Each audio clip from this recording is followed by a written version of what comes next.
बिहार में चुनाव समाप्त हो गया है और चुनाव समाप्त होने के साथ ही हर तरफ एग्जिट पोल की चर्चा होने लगी है। हालांकि कई एग्जिट पोल बिहार में फिर से नीतीश कुमार को जितवा रहे हैं, तो कई एग्जिट पोल महागठबंधन को बढ़त के साथ ऊपर बढ़ा रहे हैं। अब इस बीच बात करेंगे ऐसी पार्टी की जिसकी फिर से बल्ले बल्ले हो गई है। जी हां, जनता दल यूनाइटेड।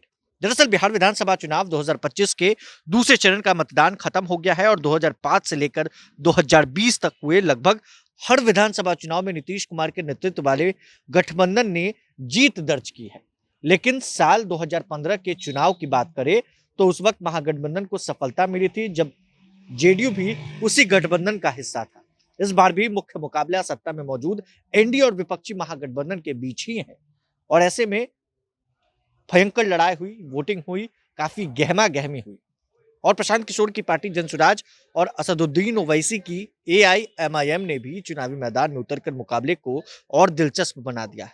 बिहार विधानसभा की कुल 243 सीटों में से 121 सीटों पर पहले चरण में 6 नवंबर को मतदान हुआ था और 121 सीटों पर मतदान हुआ, जिसमें 64% से अधिक लोगों ने अपने मताधिकार का इस्तेमाल किया था। दूसरे चरण में भी मतदाताओं ने काफी उत्साह दिखाया है और बड़ी संख्या में लोगों ने मतदान केंद्रों पर पहुंचकर वोट किया है। मगर इस बीच बिहार चुनाव को लेकर आए मैट्रिज आईएएनएस के एग्जिट पोल की बात करें तो एनडीए को 48%, महागठबंधन को 37% और अदर्स को यानी अन्य को 14% वोट मिलने का अनुमान जताया है। वहीं इस एग्जिट पोल के मुताबिक जेडीयू सबसे बड़ी पार्टी बनकर उभरने वाली है। मैट्रिज आईएएनएस के एग्जिट पोल में जनता दल यूनाइटेड को 67 से 75 सीटें मिलने की उम्मीद जताई गई है। एक बड़ी बात है और जनता दल यूनाइटेड की फिर से बड़े भाई की भूमिका में जो है वो नजर आ सकती है। अगर इतनी सीटें आती हैं तो संभावित ये जो चीजें हैं वो सामने आ रही हैं। भारतीय जनता पार्टी को 65 से 73 सीटें मिलने की अनुमान जो है वो जताई गई है मैट्रिज के एग्जिट पोल में। वहीं राष्ट्रीय जनता दल को 50 से 58 सीटें मिल सकती है। तो एक बड़ा झटका राहुल गांधी और तेजस्वी यादव के लिए होने वाला है।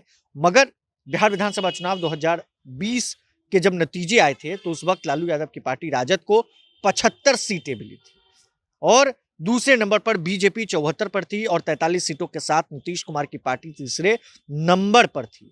वहीं अब तमाम चीजें जो है सामने आने लगी है। एग्जिट पोल के जरिए लोग जो है अनुमान लगाते हैं कि कितने सीटें आ सकती है। तो ये सिर्फ एक अनुमान है। जो चीजें हैं वो साफ 14 तारीख को होगी। 14 तारीख को तय होगा कि बिहार की सत्ता पर कौन काबिज होता है। खैर, तब तक के लिए बने रहें प्रभात खबर डिजिटल के साथ। बहुत बहुत शुक्रिया।